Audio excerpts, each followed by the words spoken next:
afternoon, Robert Scribbler here, filming from Baltic Street Beach access here in Nags Head as small local waves roll in off the Atlantic. We've got brisk southerly winds chopping off the waters. Worse conditions than I expected today. The wave monitors have predicted better conditions, and we're not seeing that here in Nags Head.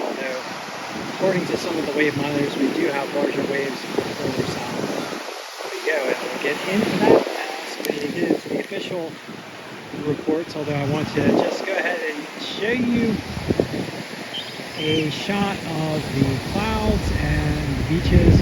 It is rather hot today.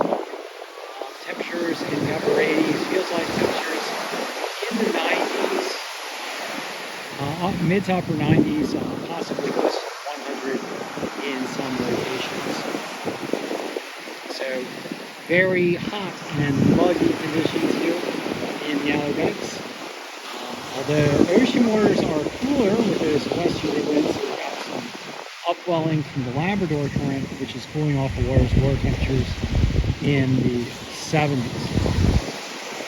Did get in the water for surf session number 128. A lot of groveling going on lately, so nothing really to write home about as far as wave features or wave therapy or surf sessions, but it looks like a little swell coming in here. Yeah, tiny little knee-high wave there. Alright, so let's get into the official reports for beaches along the Outer Banks. Here at Nags Head, we've got 1 foot and choppy conditions at almost 3 o'clock in the afternoon. Southeast swell at around 1.2 meters. Winds out south and southwest at 13 miles per hour. Air temperatures 88 degrees Fahrenheit. Ocean water temperatures 70 degrees Fahrenheit. Further down south at Rodanthe, we do have larger waves in the range of 2 foot plus semi-clean conditions with an east-southeast swell with 1 foot.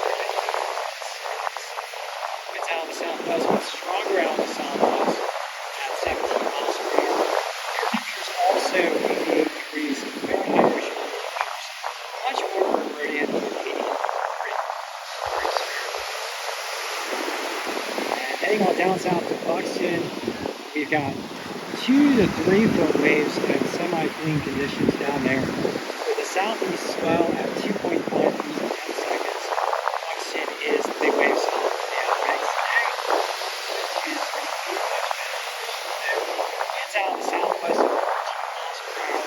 Air temperatures 85 degrees Fahrenheit. All the way up to 4 degrees, so much warmer down there.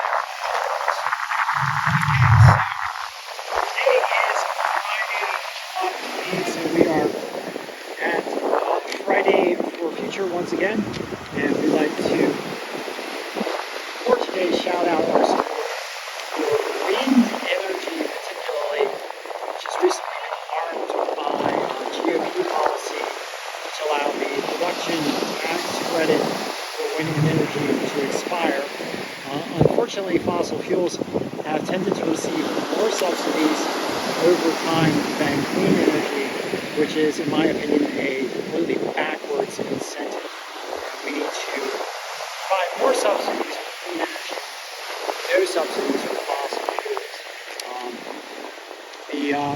The Trump administration and the GOP did hurt wind energy, but Biden has pulled back better policies, and the Inflation Reduction Act are helping to restore the wind energy tax credits, along with providing a number of additional incentives for wind. So on this Friday for Future, let's think about how important wind energy is for us and do our best to support wind energy also as we support solar and electric vehicles and electrification.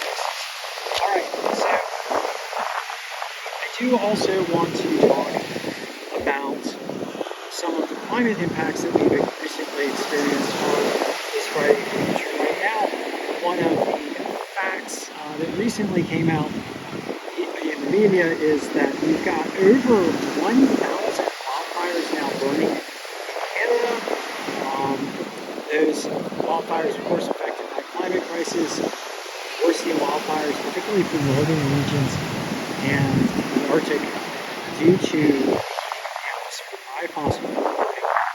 And in Florida, this week we had a 1.1 degree water temperature off of South Florida, which is a possible global record, although it is worth noting that the water temperatures have cooled off a little bit in recent days. They're more in the upper 80s and 90s right now in that region. So we did have a spike in the water temperature down there to jacuzzi level, which is also a climate crisis related event. Okay, I also did want to give a shout out to Professor Stefan Ramstorff, who is providing some clarification on the potential changes to the North Atlantic Ocean and the overturning circulation in the Atlantic Ocean due to its weakening driven by climate crisis and fossil fuel burning. And I just recommend that you check out Professor Stefan Ramstorff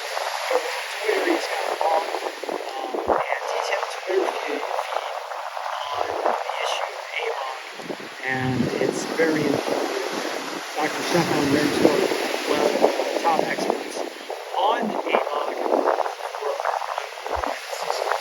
All right, last of all, let's talk about the tropics. Right now, we've got 3 disturbances in the tropics, one off of Florida, and that is expected to move over land, and as it does, its chances of development are very low. Got about a little bit more than just a 0% chance of this particular system developing in the tropics. And actually, if you look to the southeast as we are in this film, you can see some of the upper level flow of this disturbance in the clouds to the south here. You've got those bright white clouds, cirrostratus clouds, and lower level cumulus clouds associated with that disturbance to our south and east. And hopefully here in the Outer Banks will give us better wave conditions as it moves shore. Of course, nothing major is expected from this disturbance. The second disturbance is in the southwest Caribbean near Central America. That particular disturbance has a 10% chance. Last of all, we have a third tropical disturbance in the central tropical Atlantic, which is now featuring a 16% chance of developing into a tropical cyclone. It had blanket wind gusts last night, yesterday, and the day before, but has since rejuvenated and now is showing more potential. No tropical cyclones yet, but systems showing potential development might be the case now that the tropics are about. Alright, so thank you for joining me this Friday's future session of the OBX Wave Report. As I tend to do, I like to ask you guys to help speed the transition to clean energy and thereby protect our coastlines from the impacts of climate change driven by fossil fuel burning. And I also like to ask you guys to please do everything you can to support your climate scientists and your climate activists on this Friday of the future. So thank you for joining me once again. And if you get out into the water, I hope you find some good waves. Here in Nags Head, as you can see, it's going to be a challenge.